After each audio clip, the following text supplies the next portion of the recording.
Kalian tahu nggak sih siapa dewa Yunani yang paling jelek?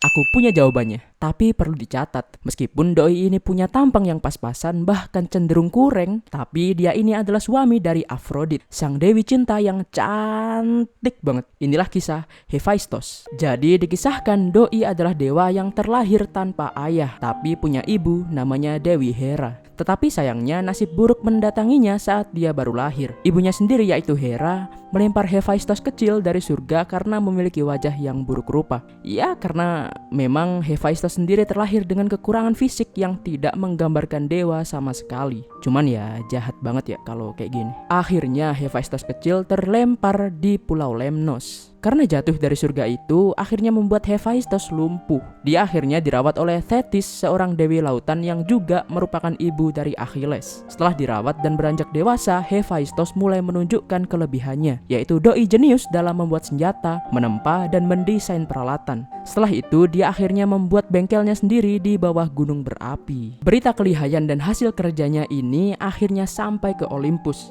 Zeus terkesan dengan senjata dan armor buatan si Hephaistos ini, yang pada akhirnya Hephaistos menjadi pemasok senjata dan armor buat para Olimpian. Senjata yang pernah doi buat kayak helm bersayap buat Hermes, ikat pinggang Aphrodite, tongkat sakti Agamemnon, baju besi Achilles, baju besi Diomedes, kereta sakti Helios, dan busur buat Aphrodite sang istri tercinta. Dan karena keahliannya inilah akhirnya Hephaistos dinobatkan menjadi dewa api dan dewa pandai besi atau blacksmith. Nah terus gimana akhirnya Hephaistos si dewa yang wujudnya jelek bisa menikah dengan dewi super cantik Aphrodite? Jadi pada awalnya pernikahan ini adalah settingan dari Hera. Hera ingin menghentikan kelakuan Aphrodite yang selalu berselingkuh dengan para suami-suaminya. BTW fun fact yang paling sering diselingkuhin sama Aphrodite ya itu Ares.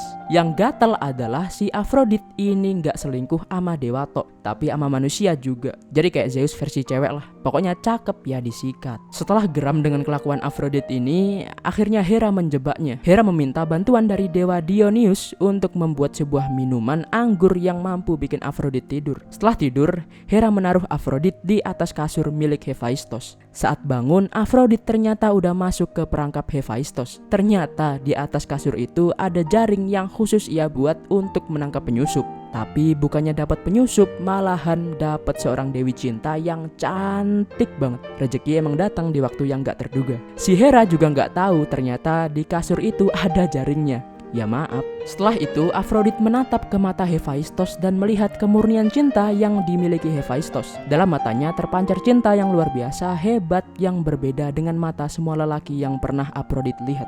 Akhirnya mereka berdua menikah di Olympus dengan restu Zeus. Di pernikahan Beauty and the Beast ini mereka punya anak yaitu Eros. Sejak menikah dengan Hephaistos, Aphrodite udah gak pernah selingkuh-selingkuh lagi dan menjadi wanita yang lebih baik. Keren kan kisahnya? Tumben cerita dewa Yunani kali ini gak aneh.